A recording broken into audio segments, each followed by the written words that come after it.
Guys, welcome back from the MLG offices in New York City. My name is Axel Toss. I am joined by Axlab. You're watching the finals of the XMG Pro Invite, a really awesome tournament. Huge thanks to Todd.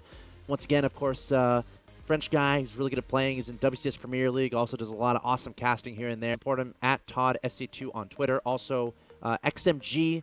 Got to give a thanks to them for helping provide the money for this tournament and helping making this possible as well. So check them out, xmg.gg. And again, if you're looking for a laptop, look no further, head on to that website. Just a 5. It's Straylock versus San.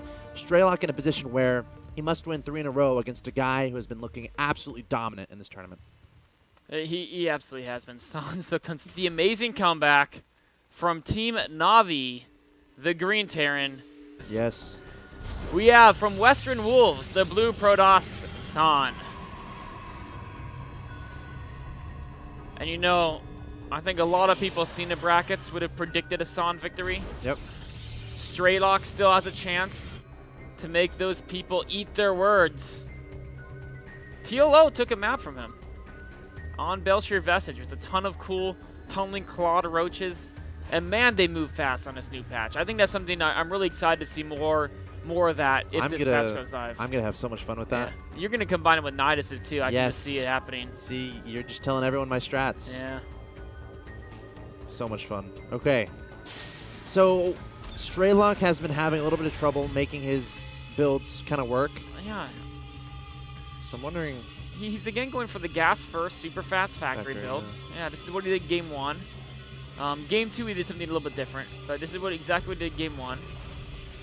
We'll see how this plays out. You know, he's been delaying his expand. Every game he's been really just behind in economy. This game San's expanding very quickly. Now it's gonna again put the burden similar to last game on Straylock, where Straylock has to get some damage done. In fact, he's going 2 gas before command center, so this is even a heavier commitment. This could be into Cloak Banshees perhaps. And actually, you know what? Maybe he's hoping San will just go straight for Stargate and the Cloak Banshees can get some wonders done. And then he'll be able to make a Viking if he needs to. Yes. Okay, getting a Widowmine. No. Is he going to get a Tech Lab? I mean, he has 6 on gas. He has to be going Cloak, you would think. Maybe I'd be thinking incorrectly, though, perhaps. I'm really curious to see. Maybe he's going to go for a Medevac first and then Cloak Banshee. That could be what his intention's quite yet. Still on 1 barracks with a very fast expansion. Stargate. Here goes the Stargate. So a man who loves his Stargate. We were waiting for it. We were all holding our breaths in unison. And let's see what it can do against the Widowmines. Of course, Oracles do have Envision, so they can detect the Widowmines. It is going to be a Widowmine Marine drop. And this is also a significant for the natural expansion first. In the first 2 games, San, well, game 1, he went directly for the Stargate on 1 base. Yes. Game 2, he proxied Stargate. So even faster. Yeah. But here, he's just being a little bit more relaxed about it and getting an Oracle a little bit later. Still, it doesn't mean they won't do damage, especially if it's a San Oracle. We've seen how he can control those guys. So. Okay, so this is why he was mining all that gas behind us. Yeah, so sometimes people expand behind us, this Widowmine drop build, but Straylock's actually going straight to Cloak Banshee. This is a super commitment from Straylock. Yep. 1 Widowmine scuttled into natural, gets 1 probe kill. 2 Stalkers on the ramp, looking out for Hellion run-bys, stuff like that. We got the Medevac, igniting those afterburners, heading straight to the natural expansion. Photon next to that Nexus. Only gets 1 more probe and a kill. cannon's about to finish, so that Widowmine will be detected. Oh, he's actually using Vision. Might have been wasteful unless he wants to go straight and take out this one as well. I don't know if I would have done that. Oh, 1 more probe. Yep. And now the cannon will take that out. It's like goodbye, cruel world. Yeah, that seems like a waste of energy to me. But you know what, actually? You know what he's doing? He's look around the main base, and with Envision, he won't run into Widowmines. I think he was afraid of crossing the map. Sure. Walking into Widowmines. That's a good point. Ooh. It's like... He ran out of energy after 1 attack. Oh. So he just zapped. So this is already going much. Units lost is actually even because the mine spell died. Here comes the Banshee, but I don't know how much damage the Banshee can do either. I mean, there's no Robo, and that's something you sacrifice. You're going for the Stargate and you go for the Forge. She's relying on the cannons in the mineral lines. And I think Straylock kind of identified this. Yeah. And how do you see that Banshee? Eventually, it'll be another Envision ready to go, but that'll be a little ways away. So let's take a look at things. Units lost is now favoring Straylock. Workers killed is up to 6. Is that enough damage to put him on even terms? No. No. He's just, I mean, he's not done though. Maybe. This is one of the reasons why in most pro games people tend to expand very, very quickly, just because the amount of damage you have to do to make up for being so far behind with your natural is actually, it's pretty absurd. And fast expansions are kind of considered the standard play in competitive StarCraft 2. But he's looking better than he was. He's got a third command center on the way. Yeah. Things are definitely better for him this game than trying to catch back up a little bit. We'll see if he can make it happen. He's getting Vikings too, so I'm liking that. That'll help against the Oracle as long as they're in position. Of course, Oracle cannot run Vikings, but they can at least push it away. Fleet Beacon. Oh, look at that. San getting a little fancy here, and a second Stargate as well. Ooh, what are you up to, San? You going carriers? There could be some carriers. Let's see what this Oracle can do. Oh, okay, there's 2 Vikings. They're ready. A Revelation and a quick retreat from the Oracle. Still 0 workers killed on that Oracle. Finally, Straylock posing a strong anti-Oracle defense. At some point, he'll probably want to get a missile turret in each base. At some point, just due to the fact that the Oracle can pop in any time. And I mean, as long as your Vikings are there, but you really want to have to camp the Vikings there the whole game. Right. But right now, just focusing on increasing his factory production. Look at this, straight to Tempest. Oh. I don't know how I feel about this. We'll find out how effective they are. I mean, this will kind of give Straylock room to breathe, if anything. I mean, he's not going to do a push behind Tempest, is he? Like. No, he's not. But yeah. I mean, I do think if Straylock doesn't scout this, and if he lets San get away with his third base, there's no way San can defend his third base. By the way, Straylock pulls like 10 SCVs with the Marines, just builds like a bunch of missile turrets to help keep the Tempest at bay while he takes down that third base. I mean, because look at San's army, right? This is his army, and it's not getting any bigger. He's got 3 warp gates, but not no charge, no blink. All his resources going into Tempest. Yeah, and of course Tempest can eventually push army back, but it's going to be slow enough that I mean, especially with point defense drones. But Straylock is going to be very conservative at this point. Straylock loves the late game, typically, which is interesting because he's chosen a lot of early game tactics in his play so far today against Morrow and here against San. And his vision right now is, I mean, he has no idea what San's doing.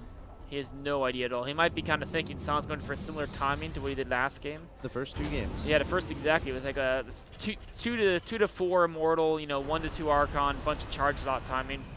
I think San knows that Straylock is going to be playing defensive, so yeah, just being as greedy as possible as far as getting tech out and getting a third down. Uh-oh, cannon's not up though. Oh, Tempests have been revealed. And isn't there already a Raven out, I think? Yes, there is. So the point defense drone can pretty much nullify Tempest. For quite a while. Now there's 2 Stalkers that could help get rid of the point defense drone because their shots will be absorbed as well. And if he gets a couple Phoenixes can be semi-effective against those. Let's see how Straylock reacts there. There's 4 Tempests. What does Straylock have? He only has 5 Vikings. That's not quite enough. He's getting an additional starport. I'd like to see him get a Thor or 2. He does have the armory up now. Thors can help quite a bit. I'd love to see him use some cloak. Wow. I don't know if he should be fighting his Viking. Oh, it looks like he might get. Look how quick those Tempests go down. A point defense run as well. But he's got to keep the Vikings in the action, or else the point defense run will be kind of wasted. There he goes. Oh, Vikings targeting down that weakened Tempest, but yeah, San keeping those guys back. Now, this is a really abusable expansion. Oracle sacrificing his life there. To get that Revelation on. Which oh, the tank's actually swinging around the side here. Yeah, and he's actually, I think he's staying behind the brush, so he can't necessarily be seen. Oh, the Revelation kind of puts an end to that idea. He needs to get a few more Vikings out. Okay, there's the Hellbats. I was wondering, he had to have something to tank those Zealots and get rid of the Zealots very quickly. There's a lot of Tempest, though. Straylock didn't really have the Viking count he ideally would have had against this competition, but he's building them 4 at a time now. So is there a recall here? There's not. This is a very dangerous push by San. Because Vikings, of course, outrun Tempest, but we're up to 8 Tempests against 10 Vikings. He really kind of went outnumbered them 2 to 1. So he needs a few more Vikings, but he does have the 10 point defense drone. Not quite yet. Uh-oh. Strela going for it, pulling all his Hellbats down there. The tanks coming down as well. And the Vikings targeting down those Tempests. Does San have enough to deal with this? Strela trying to muscle his way through here to clean up his opponent's army. And the tanks doing a lot of damage from below. Only 2 Immortals left, leaving the Tempest exposed. I think Strelok might be able to take a nice advantage here. You know, there's not enough Vikings, so they're going to be pushed back. But the ground army from Strelok can just going. Yeah, why not? Like, see you later, Tempest. What does San do? Oh, but he can't keep suiciding Vikings. Now, building 4 at a time, in about 2 minutes, he can take on a Tempest. In the meantime, can take out the space. I don't see him siege up right now. Oh, he should give rid of that Immortal. Everything would be destroyed. Yeah.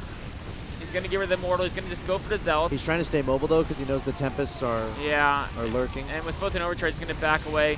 He's kind of sacrificing these units' lives to buy time, but he doesn't want to lose them all because if he loses them all, what does he do against the Warp and the Zealots?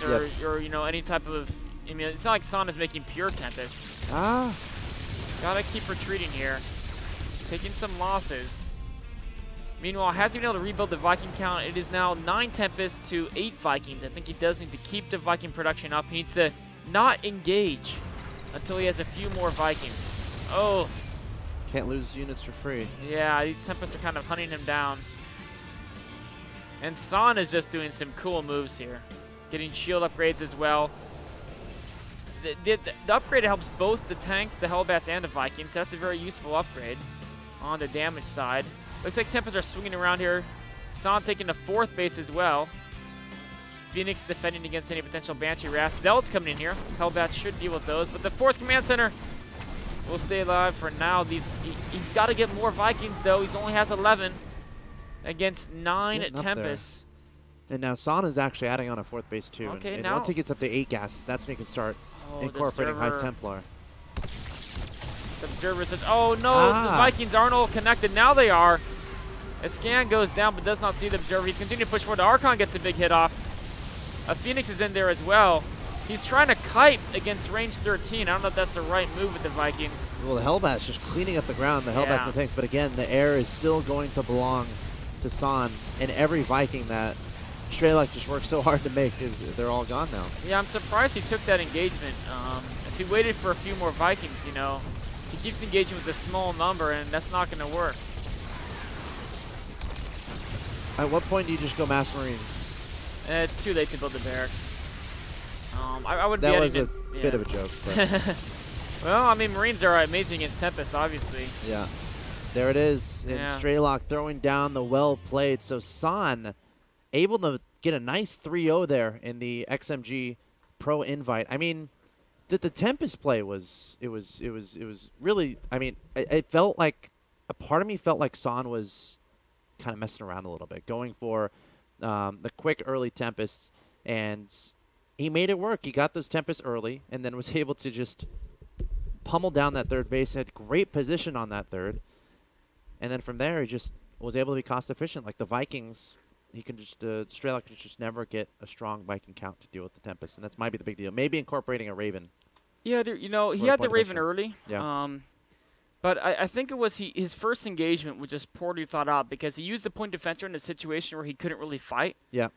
And I think an immediate counterattack there could have been better. Yeah. You could have landed the Vikings to counterattack to just keep their number up or something. Sure. But we ended up in a situation that he kept fighting with, like, if you look at the air resources, about equal numbers of Vikings to Tempest, and of course that means he's fighting with roughly 1/3 the army value. And if you keep taking engagements where you have 1/3 opponent's forces, you're never going to trade well. And that's kind of what happened to Strelok there. And maybe, you know, when he saw the Tempest, he only built a single additional starport, which is curious because he's on 3 bases. So you think 2 additional? Yeah, I definitely would have gone at least 2, if not 3. Power out. Just don't mess around with the Vikings. Just get them out there. I mean, because you saw every engagement, like, within 2 seconds, there'd be no Protoss ground.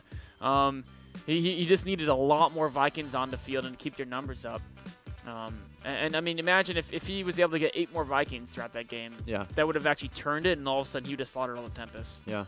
Wow, but San playing so well throughout this entire tournament. Again, guys, to kind of recap the path that San took, he was able to take down TLO in the first round, then moved on to take down Daisy in the second round of the tournament. And then in the finals, of course, getting a 3-0 over Strelok. And to kind of highlight what Strelok was able to do, taking down Rhett in the first round, then moved on to defeat Morrow, but ended up falling to